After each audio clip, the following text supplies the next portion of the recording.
नमस्कार दोस्तों, आप सभी का ईश्वरीय दुनिया यूट्यूब चैनल पर स्वागत है। दोस्तों, आज हम बात करेंगे ब्रह्मा, विष्णु और महेश में कौन सबसे शक्तिशाली है। धार्मिक ग्रंथों के अनुसार हिंदू धर्म में त्रिदेव को डोट सर्वश्रेष्ठ माना गया है। ऐसा माना जाता है कि इस सृष्टि की रचना त्रिदेव यानी ब्रह्मा, विष्णु और महेश के द्वारा हुई है। उन्हीं त्रिदेव में से ब्रह्मा जी को सृष्टि के रचयिता माना जाता है, तो वही भगवान विष्णु को सृष्टि के संचालक और भगवान शिव को विनाशक के रूप में जाना जाता है। दोस्तों, हमारे मन में यह जानने की जिज्ञासा सदैव उत्पन्न होती रहती है कि त्रिदेव में से कौन सबसे शक्तिशाली है।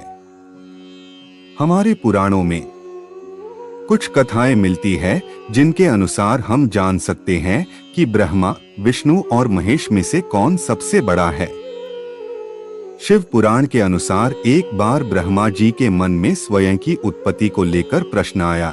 उसी प्रश्न के उत्तर को प्राप्त करने के लिए उन्होंने घोर तपस्या की, जिससे उन्हें ज्ञात हुआ कि भगवान विष्णु की नाभि से प्रकट हुए कमल के पुष्प से उनका जन्म हुआ है। वो जानते थे कि वो सृष्टि के रचयिता है। उसी अहंकार में वो भगवान विष्णु के समक्ष गए और कहने लगे कि हे विष्णु, मैं तुमसे ज्यादा श्रेष्ठ हूँ। तब भगवान विष्णु बोले कि तुम्हारी उत्पत्ति मेरे द्वारा हुई है, इसलिए तुमसे ज्यादा मैं श्रेष्ठ हूँ। अहंकार में दोनों का विवाद इस हद तक बढ़ गया था कि युद्ध की स्थिति उत्पन्न होने लगी थी। भगवान शंकर दूर से बैठे यह सब देख रहे थे। यह देख उनके विवाद को शांत करने हेतु उनके समक्ष अग्निलिंग के रूप में प्रकट हो गए, जिसका ना तो कोई आदि था और ना कोई अंत। उसे देख भगवान विष्णु और ब्रह्मा जी ने यह सहमति बनाई कि जो भी इस अग्निलिंग का आदि या अंत ढूंढ लेगा वही दोनों में श्रेष्ठ माना जाएगा। ब्रह्मा जी अग्निलिंग के ऊपर की ओर चले गए और विष्णु जी अग्निलिंग के नीचे की ओर चले गए। दोनों को बहुत दूर जाने के बाद भी उस लिंग का अंत नहीं मिला और वो थककर वापस आ गए। वापस आने के पश्चात भगवान विष्णु ने अपनी पराजय स्वीकार कर ली, किंतु ब्रह्मा जी ने झूठ बोला कि उन्होंने इस लिंग का अंत ढूंढ लिया है। ब्रह्मा जी के मुख से झूठ सुन भगवान शंकर बहुत क्रोधित हो गए और उनके क्रोध से भैरव अवतार ने जन्म लिया। उसी भैरव अवतार ने ब्रह्मा जी का पांचवा मुख अपनी छोटी उंगली के नाखून से काट दिया था, जिस मुख से उन्होंने झूठ बोला था। भगवान शंकर ने ब्रह्मा जी को श्राप दिया कि संसार में उनकी पूजा नहीं होगी और विष्णु जी को स्वयं के समान पूजे जाने का आशीर्वाद दिया। शिव पुराण के अनुसार भगवान शंकर ही त्रिदेव में सबसे बड़े हैं। श्रीमद् भागवत के अनुसार एक बार सप्त ऋषिगण आपस में एक विषय पर बात कर रहे थे कि ब्रह्मा, विष्णु और महेश में से कौन सबसे श्रेष्ठ है। तब सप्त ऋषियों में से महर्षि भृगु के मन में विचार आया कि क्यों न त्रिदेव की परीक्षा ली जाए, जिससे पता चल जाएगा कि कौन सबसे श्रेष्ठ है। सर्वप्रथम भृगु ऋषि ब्रह्मा जी के पास गए और उनके पास जाकर ना ही उनकी स्तुति की और ना ही उन्हें प्रणाम किया। यह देख ब्रह्मा जी को बहुत क्रोध आया। ब्रह्मा जी के मानस पुत्र भृगु ऋषि है, यही सोचकर उन्होंने अपना क्रोध शांत कर लिया। उसके पश्चात भृगु ऋषि महादेव के पास कैलाश पर्वत पर पहुंचे।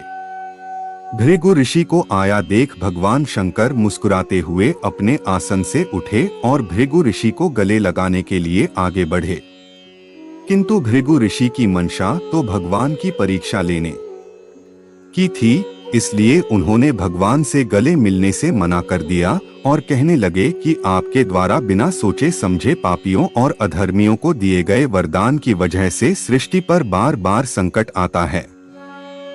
ऐसे में मैं आपका आलिंगन भला क्यों स्वीकार करूं? यह सुन महादेव को बहुत क्रोध आया और उन्होंने अपना त्रिशूल उठा लिया। माता पार्वती ने उन्हें किसी तरह शांत किया। फिर भृगु ऋषि बैकुंठ धाम पहुंचे, जहां भगवान नारायण माता लक्ष्मी के साथ क्षीरसागर में विश्राम कर रहे थे। भृगु ऋषि ने वहां जाकर उनके वक्ष स्थल पर लात मारी। भगवान नारायण तभी अपने आसन से खड़े हुए और भृगु ऋषि के चरणों में हाथ जोड़कर बैठ गए और बोले, हे महर्षि, मेरा वक्ष स्थल बहुत कठोर है, आपके पैर में कहीं चोट तो नहीं आई ना? मुझे क्षमा कीजिए, क्योंकि मुझे ज्ञात नहीं था कि आप यहाँ आने वाले हैं और इसी कारण मैं आपका स्वागत नहीं कर सका। कृपया आसन ग्रहण करें। भगवान का करुणा भाव देख भृगु ऋषि के आंखों में आंसू आने लगे। उसके पश्चात भृगु ऋषि ने अपने सभी अनुभव सप्तऋषियों को सुनाए, जिसके बाद सभी ऋषियों ने भगवान नारायण को सबसे श्रेष्ठ बताया। दोस्तों, सप्तऋषियों की कथा के अनुसार एक बार त्रिदेव साथ बैठे होते हैं। तभी भगवान शंकर के मन में एक विचार आता है कि मैं सृष्टि का विनाशक हूँ। क्या मेरे पास इतनी शक्ति है कि मैं सामने बैठे ब्रह्मा जी और विष्णु जी का भी विनाश कर सकता हूँ? भगवान शंकर के मन में ऐसे विचार आया देख ब्रह्मा जी और विष्णु जी दोनों मुस्कुराने लगे और ब्रह्मा जी महादेव से बोले, हे महादेव, आप अपनी शक्ति का प्रयोग मुझ पर कीजिए।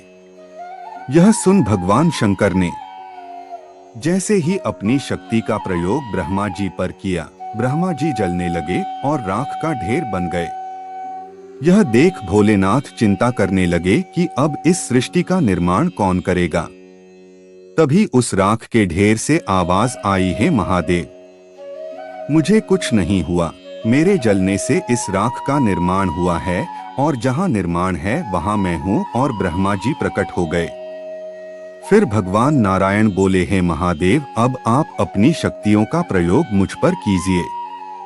यह सुन महादेव ने भगवान नारायण पर अपनी शक्ति का प्रयोग किया। वो भी जलने लगे और राख का ढेर बन गए।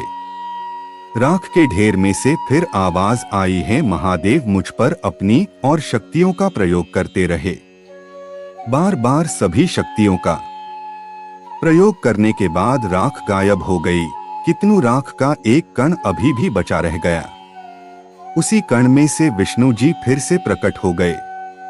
उसके बाद भगवान शिव के मन में विचार आया कि अगर वो खुद का ही विनाश कर ले तो क्या ब्रह्मा जी और विष्णु जी का भी विनाश हो जाएगा, क्योंकि जहां विनाशक ही नहीं होगा वहां किसी और का होना कैसे संभव है। जैसे ही भगवान शिव ने अपने ऊपर शक्तियों का प्रयोग किया, वो जलकर राख का ढेर हो गए और उनके साथ साथ भगवान विष्णु और ब्रह्मा जी भी राख का ढेर हो गए। तीनों के राख के ढेर होने के पश्चात चारों ओर अंधेरा छा गया। तभी उस राख में से ब्रह्मा जी प्रकट हुए, क्योंकि जहां निर्माण वहां ब्रह्मा जी। उसके पश्चात विष्णु जी प्रकट हुए, क्योंकि जहां निर्माण वहां संरक्षक। और अंत में भगवान शंकर उसी राख में से प्रकट हुए, क्योंकि जहां निर्माण और संरक्षक वही विनाश। भगवान भोलेनाथ ने उस राख की महत्वता को जानते हुए उस भस्म को अपने शरीर पर लगा लिया। इससे ये ज्ञात हुआ कि त्रिदेव में कोई भी बड़ा नहीं है, और हमारे सभी वेदों और पुराणों में भी यही व्याख्या मिलती है कि त्रिदेव समान और श्रेष्ठ है, और उनकी तुलना करना भी व्यर्थ है। दोस्तों, वीडियो अच्छा लगा हो तो वीडियो को लाइक जरूर करें। ऐसे ही रोचक वीडियोस के लिए चैनल को सब्सक्राइब करना ना भूलें। जय श्री कृष्णा।